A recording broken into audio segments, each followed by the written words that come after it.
Aanpoten werd mogelijk gemaakt door Limburg Plant.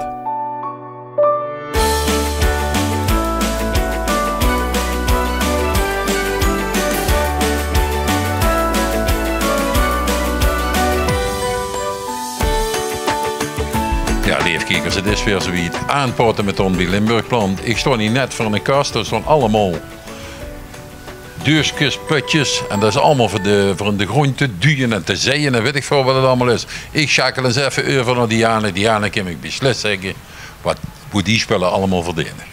Stel je eens voor. Hoi, ik ben Jeffrey Jansen van DCM. Wij zijn producent van meststoffen en bodemverbeteraars. En ik ben adviseur in het zuiden voor de hovenier, voor het openbaar groen en voor de sportvelden. En dat is eigenlijk mijn functie. Dus wij zijn continu bezig met advies geven, problemen oplossen en eigenlijk de oorzaak te achterhalen waarom dat bijvoorbeeld planten niet groeien. Veel mensen die komen hier en die zeggen altijd van ja, nee, mijn grond is goed. Oh nee, die is goed. Die is genoeg zand en zo. En ze snappen dan niet dat ze daar dan wel potgrond bij moeten gaan gebruiken. Zou jij dan eens kort, simpelweg uit kunnen leggen? Ja, dat komen wij ook heel veel tegen. Dat gebeurt zelfs nog regelmatig ook bij de hoveniers.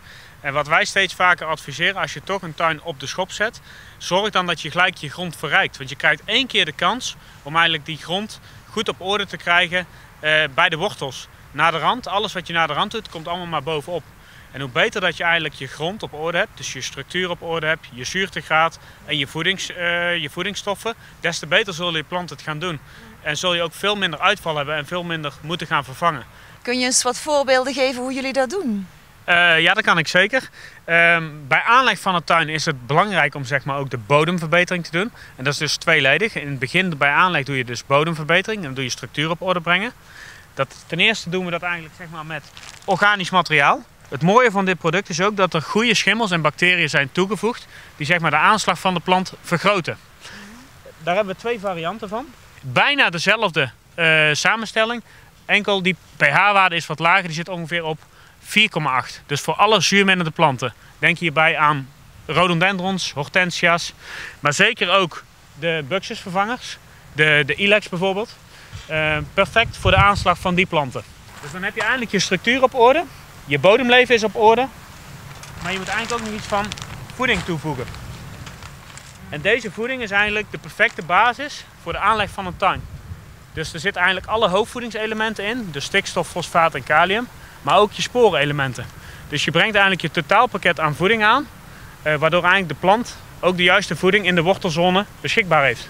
En wij adviseren eigenlijk om de siertuin ongeveer 2 keer per jaar te voeden. En dat kan voor de particulieren kan dat met de siertuinmeststof.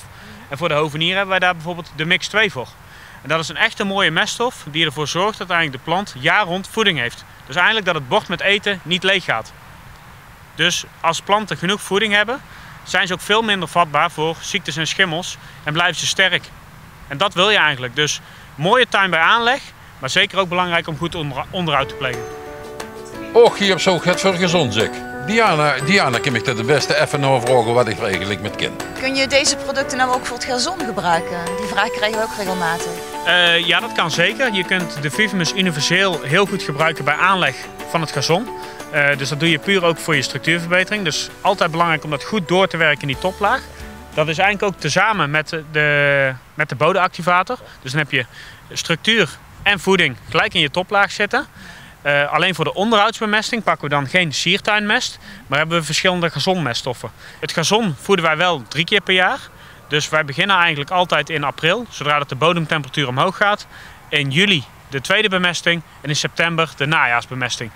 En zo heb je eigenlijk jaar rond voldoende voeding voor je gras, waardoor je ook een mooie groei krijgt en een mooie dichte grasmat. Zodat eigenlijk ook onkruiden en ongewenste grassen veel minder kans krijgen. Jeffrey, heb jij nog een tip voor onze kijkers? Ja, we hebben net veel dingen besproken en de enige tip die ik kan geven, er wordt veel geïnvesteerd in nieuwe tuinen, maar zorg ook dat ze mooi blijven. Dus zorg bij aanleg voor goede bodemverbetering en goede voeding door de grond heen.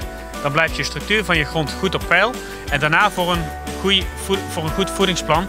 Dus geef schematisch voeding en dan hou je ook je planten netjes. Dan kun je lang genieten van een hele mooie tuin en dan is het ook de investering waard.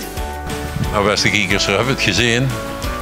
Du moest eigenlijk de grond heel goed voorbereiden, willen die planten eigenlijk heel goed groeien. Dat is net best met de mens. Als er goed is, groeit er flink. Dus ik kan alleen maar zeggen, tot de volgende keer bij Limburg Plant. Bedankt voor het kijken. Aanpoten werd mogelijk gemaakt door Limburg Plant.